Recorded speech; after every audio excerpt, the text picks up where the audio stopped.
Bienvenidos a otra entrega de las Ínsulas Prometidas y hoy estamos muy contentos, muy satisfechos porque tenemos la visita de Piedad Bonet, autora colombiana nacida en 1951 y que acaba de publicar dos nuevos libros, la novela ¿Qué hacer con estos pedazos? Y la antología poética Lo terrible es el borde.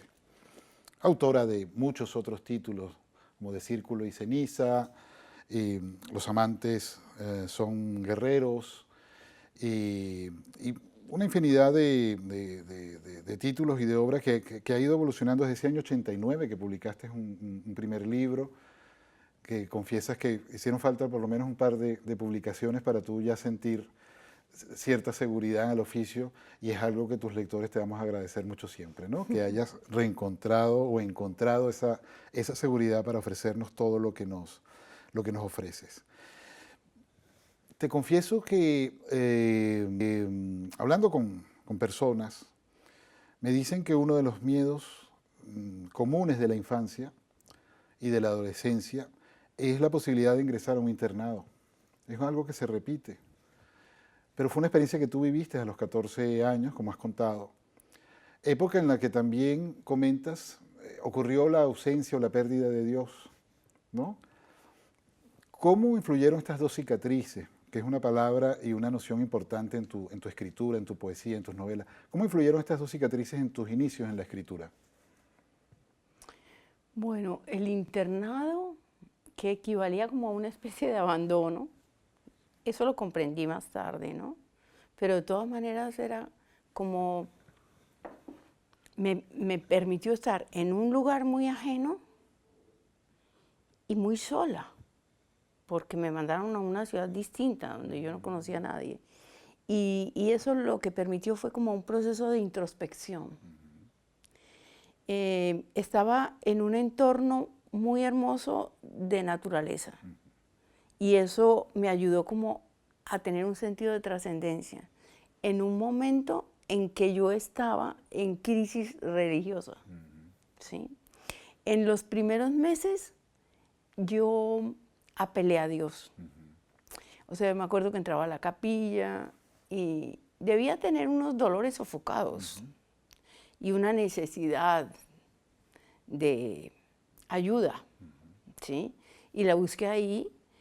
Pero yo tenía como una rebeldía innata y eso apareció a través de la poesía ya.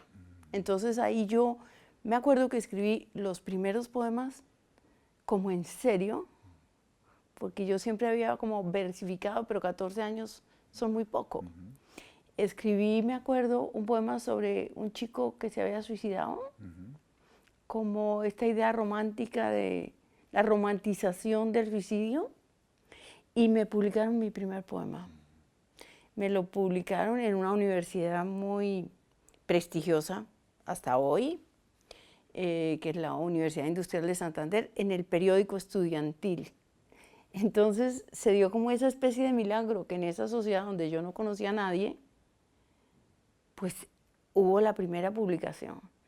Pasa que a mí las publicaciones no me dijeron nada durante mucho tiempo, porque yo pensaba que lo mío realmente no le interesaba a nadie. O sea, yo no sumé eso como logros, sino como cuestiones circunstanciales, azarosas. Tanto que ni siquiera guardé nada de eso. Durante mucho tiempo no guardé lo que me publicaron ahí. Pero yo creo que ahí lo que pasó fue que me hice mayor. Y ya cuando regresé a mi casa y al ámbito ya conocido, bueno, primero me habían insuflado culpa. Entonces yo llegué como después de una expiación, porque me habían mandado allí porque era una persona muy rebelde. Entonces como que empecé a alinearme, pues, sobre todo académicamente. O sea, como fui muy buena estudiante y ya tenía muy clara mi vocación literaria. A los 15 años ya dije, yo voy a ser escritora. Y eso sucedió allá. Yo creo que fue un punto de quiebre importante, y por eso fíjate que no lo vivo como una especie de cuestión traumática, sino como algo que sin proponérselo, que era un castigo, me abrió caminos. Sí, mencionas, es como una suerte de expulsión. Hay otros escritores que cuentan que comenzaron a escribir o a leer después de una larga enfermedad, ¿no? Hay algo como de expulsión del mundo que te hace llegar a las palabras, pues podríamos pensar eso en tu caso. Es como un lugar de marginamiento, de alguna manera. Y bueno, lejos del mundo adulto al que perteneces, pero también, en este caso eran monjas, como una autoridad ahí que está imponiendo unas reglas, y yo muy soterradamente empecé a cuestionar todo ese nivel de autoridad, ¿sí? Entonces me sirvió para chocar y para desprenderme. Sí, la autoridad es otra palabra importante en tu reciente novela, Que hacer con estos pedazos, que es una novela adictiva, deliciosa, dura, y donde están reflejadas las pasiones humanas en un pequeño microcosmos. Y, por ejemplo, me llamaba la atención que los personajes, algunos de los personajes, hablan o expresan el poder de las palabras como una posibilidad de herir, de dañar, pero también de sanar. Normalmente se asocia la capacidad del alivio y de la sanación a la poesía que tú cultivas, pero me llamó la atención verlo en el espacio de una novela. ¿Las novelas también pueden sanar o esas son las novelas que te interesan? Yo nunca las escribo para sanarme, pero entiendo que son como descargas de cosas que uno tiene guardados y necesitando salir. Entonces, en ese sentido, siempre son sobre todo como un instrumento de clarificación, de iluminación. Uno escribe un poco para comprender y para ahondar. Y en ese proceso de ahondamiento, pues hay liberación. Y en ese sentido, pues puede haber sanación, ¿sí? Yo pienso que la literatura siempre es catártica y por eso comienza con esa fuerza en la adolescencia, donde uno es una persona que está como en discrepancia con el mundo, pues la mayoría de los adolescentes. Entonces es una necesidad de ir más allá de donde la palabra corriente te permite ir. Y en la adolescencia es un desahogo. Luego tú tienes que coger las riendas de la poesía y que no sean un desahogo, ¿sí? Porque me parece que la poesía como mero desahogo no va para ninguna parte. Lo que tienes que hacer con eso es transformarlo en algo que le diga a otros mucho de lo que a ti te interesa, ¿sí? O sea, que lo vuelva, digamos, experiencia colectiva, porque si no, eso no tiene ningún sentido, ¿sí? Pero sí, la novela nace siempre también de un fondo autobiográfico, aunque no lo parezca, porque es que autobiografía es todo. Las lecturas que tú has hecho también hacen parte de tu ser, las influencias que has recibido, ¿sí? Los intereses estéticos. Entonces todo eso se condensa ahí, en la novela también.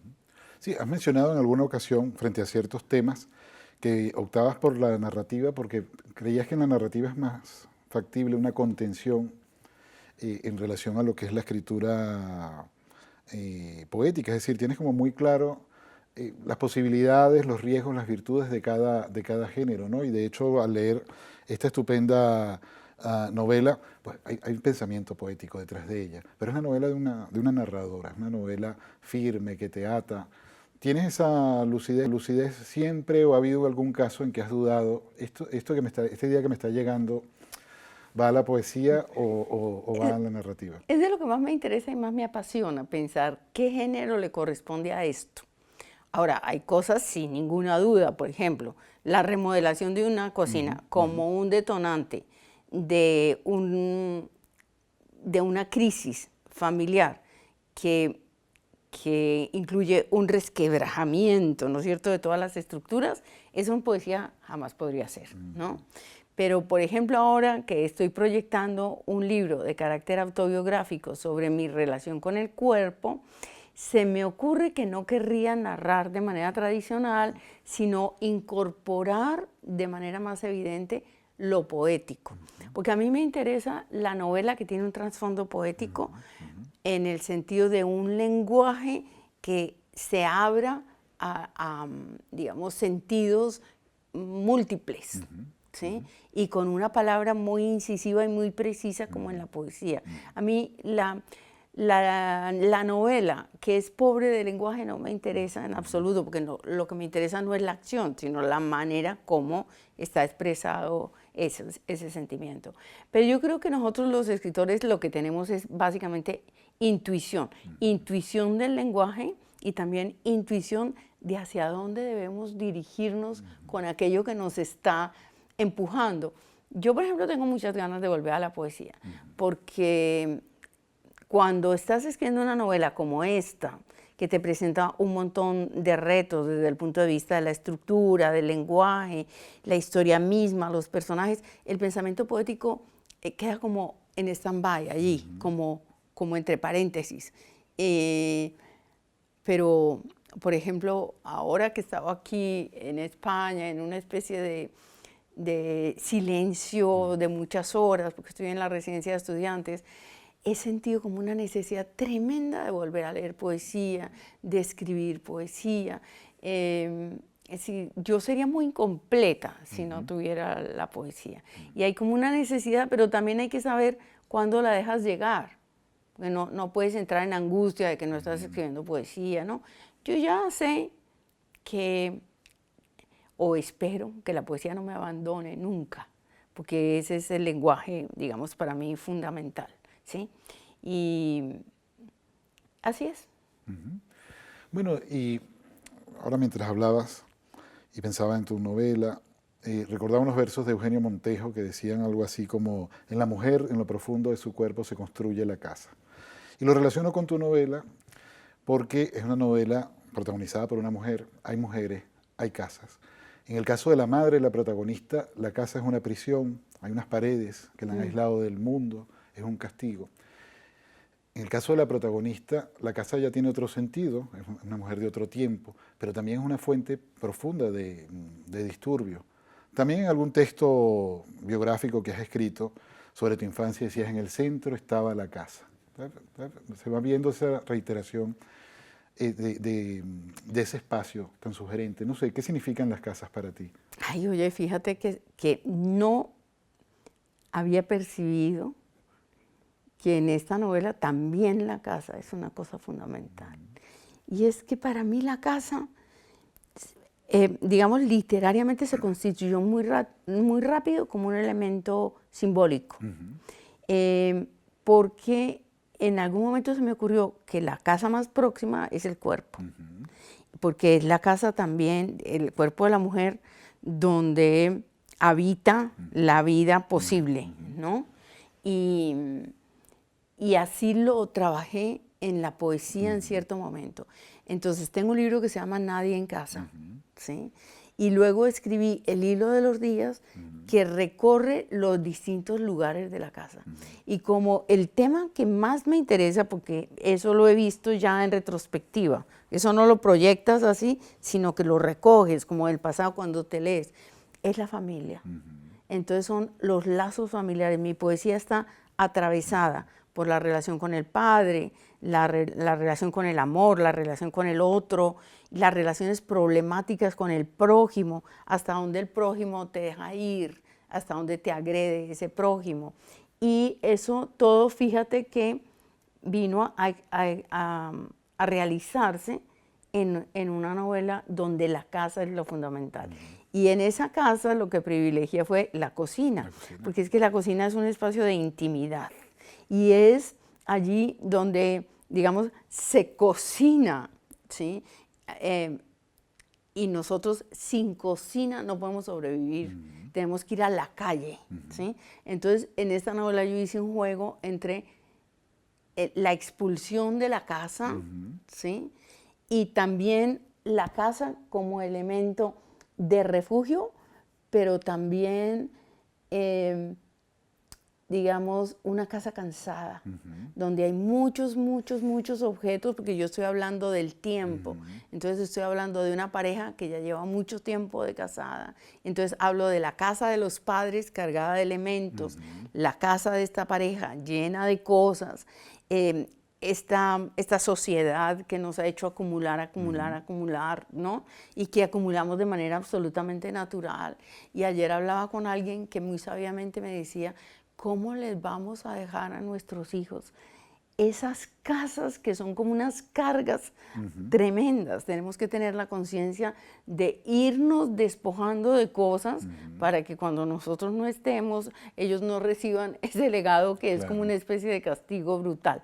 Esa fue una de las ideas que, digamos, informaron esta novela cuando ya empecé a escribirla. La casa y todo lo que la casa contiene.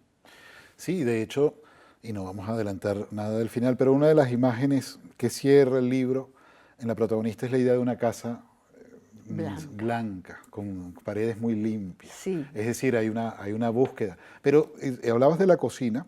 La cocina funciona como el elemento que dispara todas las acciones narrativas. En tu antología, el último poema también habla de una cocina donde ocurre el tedio, donde ocurre... Me llamó mucho la atención, ¿no? Ya fijándonos concretamente en este espacio. Es un espacio que uno asocia con el placer, con la magia de transformar unos alimentos en lo que se va a consumir. Está asociado, digamos, con elementos positivos, pero es como si nos mostraras la otra cara. Es decir, en las cocinas también ocurre el tedio, en las cocinas también puede ocurrir la tristeza, y en este caso la reforma de una cocina dispara todas las pasiones, todos los problemas que hay en esa pareja, ¿no? Sí, yo quería que hubiera un elemento como un poco cómico, ¿no? Un poco grotesco de la cocina totalmente, digamos, destruida, y además todos los conflictos alrededor de la reconstrucción de la cocina, que suele suceder, ¿no? Pero fíjate que ahora, qué buen lector eres, Juan Carlos, porque me estoy acordando que en mi poesía hay la cocina de la infancia, que era como con fuego, porque yo nací en un pueblo, ¿sí? Sí. Entonces era como el sitio de la protección, donde estaba el alimento, donde estaba la madre que proveía, ¿sí? Pero luego, en ese poema que tú estás señalando, en las cocinas se dan cosas muy íntimas. Me estoy acordando también de los cuentos de Raymond Carver. Ciertas conversaciones se dan en las cocinas. Y en esa cocina de mi casa, yo me senté con una madre que acababa de perder a su niño de 9 años. Y éramos 2 madres huérfanas de hijos, en una casa sola, donde ya no había nada, ni música, ni nada, ¿sí? Era en mi casa. Y entonces allá hubo una conversación muy honda, muy breve, como son esas conversaciones muy dolorosas, y entonces yo escribí eso que dice, una cocina puede ser el mundo, no sé qué, un lugar para llorar, ¿sí? Claro. Porque la cocina también a veces es un refugio para una mujer sobre todo, ¿no? Claro, Me parece más que para los hombres, ¿sí? Y bueno, aquí es otra cosa la cocina, pero ahí vamos. Mira que yo no había atado esta cosa de las cocinas. No, y lo mencionas, ¿no? La mujer, el hombre, quien decide la reforma, eso está al principio de la novela, así que no. Es el hombre. Irrumpe su espacio sin consultarle, y como ella misma le advierte, es que tú no cocinas, ¿no? Es realmente una invasión, y se vive esa incomodidad a lo largo. Una agresión, claro. Vas a reformar algo que tú no utilices y sin haber preguntado, ¿no? Así es. En efecto, funciona como un disparador estupendo de la acción. ¿Era lo que tenías claro en un principio de la novela, que la cocina iba a desatar todo eso, o tus novelas están concebidas en su totalidad desde el principio? No, yo tengo unas ideas generales y más o menos sé hacia dónde voy, pero por ejemplo en esa novela no tenía ni idea qué final iba a tener. O sea, mientras la escribía me tenía que plantear esto para dónde iba, lo cual le da a uno como una incertidumbre que es muy estimulante, porque es esto para dónde lo voy a llevar yo, que no me quede una cosa insulsa, vana y tonta, ¿no? Lo que sí sabía, lo que sí tenía clarísimo era el título. ¿Qué hacer con estos pedazos? Porque estoy hablando de mujeres de mi edad que de pronto miramos nuestras vidas y con unos aspectos, digamos, muy consolidados y digamos, de los cuales nos sentimos orgullosos, generalmente el nivel del trabajo, ¿sí? Pero de pronto en las relaciones afectivas rotos, huecos, dolores, yo me empecé preguntando qué tanto sabía yo de mi padre, que mi padre es un anciano que va a morir pronto. Dije, ¿qué tanto sé yo de mi papá? ¿Quién fue realmente mi papá? Porque nunca tuvimos conversaciones al respecto, ¿sí? Y luego, como era época de pandemia y yo estaba conviviendo con un marido, me di cuenta de cuán poco conocemos al otro realmente, solo en situaciones límite, ¿no? Como una convivencia de día y de noche, de día y de noche, empezamos a saber o a creer saber cuál es el otro. Entonces, me interesaba mucho eso de cuánto desconocemos, incluso de personas con las que hemos convivido largo tiempo. Y también me llegaron los ecos de una violencia generalizada contra las mujeres, y me imagino que a veces también contra los hombres, no vamos a decir que no, por los espacios muy cerrados. El tema del encerramiento, porque la casa también es encierro, claro. ¿Sí? La casa es refugio, pero también es encierro. Y entonces hay roces de lo cotidiano. En la pandemia lo cotidiano nos avasalló, nos avasalló. Y conocimos rincones de las casas que no, abrimos cajones que no habíamos abierto nunca. Y de pronto nos dio por ordenar la casa porque éramos habitantes verdaderos de la casa, ¿sí? Y eso lo vivimos, yo creo, de manera problemática, ¿no? Como, ay, qué rico, tenemos mucho tiempo, ay, vamos a leernos todos los libros, pero de pronto hay mucho polvo y abrimos un cajón y entonces ya queremos abrir el siguiente. Entonces hablé de los objetos que como en una casa de pronto nos empiezan a devorar los objetos, y hablé del polvo porque el polvo es también la edad, el tiempo, el envejecimiento, que era una cosa que me interesaba mucho. Sí, se podría hablar tantísimo de la novela porque el envejecimiento es otro tema, ¿no? Está mirado con mucha agudeza, con mucha dignidad, pero asomaste allí un tema, ¿no? La figura del padre.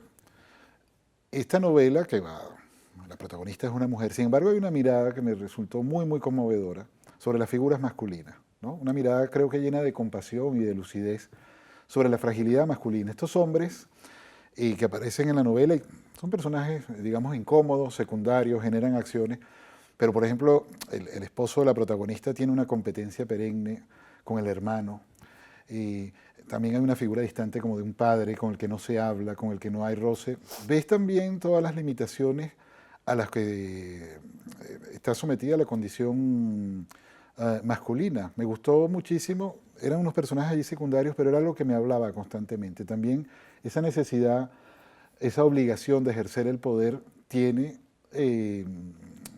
genera sus deudas, te genera sus omisiones, sus agujeros. Me gustó muchísimo cómo enfocabas eso, quedaba allí como en un segundo plano, pero no dejaba de hablarte en ningún momento, ¿no? La condición del hombre también como víctima de lo que cree su fuerza. Bueno, sí, me gusta que lo veas así, porque se trata también de una mirada crítica del varón, pero no despiadada. Porque yo creo que, como todos,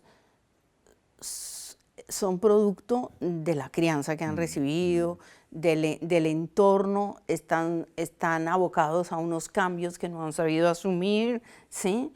Y la relación entre poder y masculinidad es, digamos, la relación por excelencia, ¿no es cierto? Entonces, a veces, pues hay todos como unos simulacros de civilización, ¿sí? Pero yo creo que muchos hombres resienten como unas pérdidas, unas pérdidas. Por eso me interesa esa generación,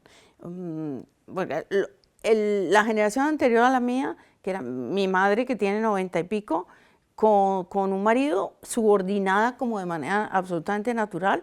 Nosotros rompimos la brecha en los años 70, conquistamos un montón de cosas, pero las mentalidades cambian mucho más lento de lo que cambian digamos, los hechos en la sociedad. Claro. Entonces hay como unos rezagos ahí. Y esos hombres son los que hoy están demandados.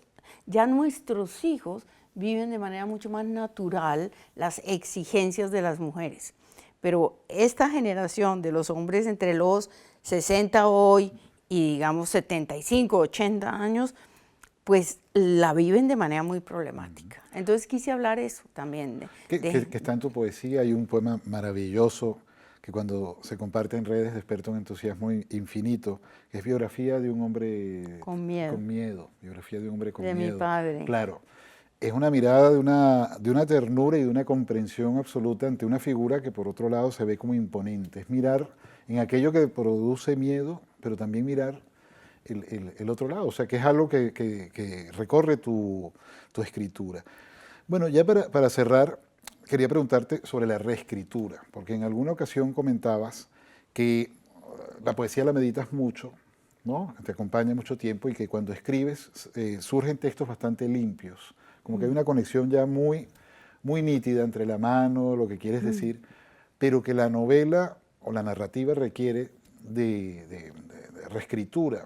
Me gustaría, para cerrar esta conversación, que me hablaras un poco de cómo fue la reescritura de esta novela y cómo son las reescrituras de tus textos en prosa. Pues es que yo adoro la reescritura. En todo, porque tengo también una columna de periódico y lo que más me gusta es la reescritura, que es el afinamiento, ¿no? Porque son 3000 caracteres, entonces cada palabra tiene un peso y entonces o sale o se queda ahí, pero porque es muy precisa, ¿no? Y con la novela me pasa eso. Yo creo también que es un encubrimiento de cierto miedo, o sea, reescribir también es porque te quieres dar como una pausa de respirar, porque escribir por primera vez sobre el papel da mucho miedo, ¿sí? En cambio, la reescritura ya te permite como una cosa pausada y como vas hacia la perfección, es como un proceso de perfeccionamiento. Entonces te permite como un regocijo tremendo del lenguaje, ¿sí?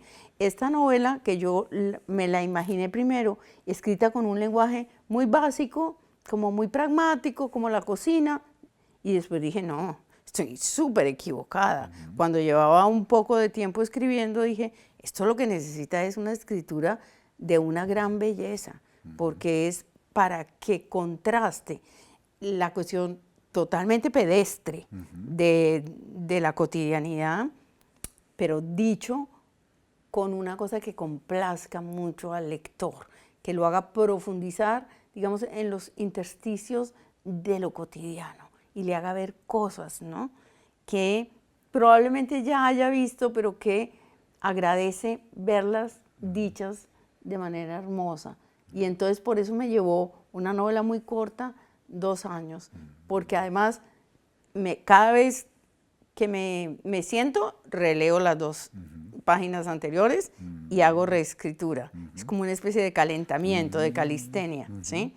Pero cada mes vuelvo y leo las 40 páginas anteriores y ajusto. Y eso me proyecta hacia el futuro, porque veo ya como, digamos, la contextura de la novela. Y me entusiasma, me estimula, me dice, sí, vas bien, ese es el camino, ¿sí? Bueno, yo creo que es muy apasionante escribir una novela. La poesía es lo más apasionante, pero la novela es como una especie de vicio tremendo.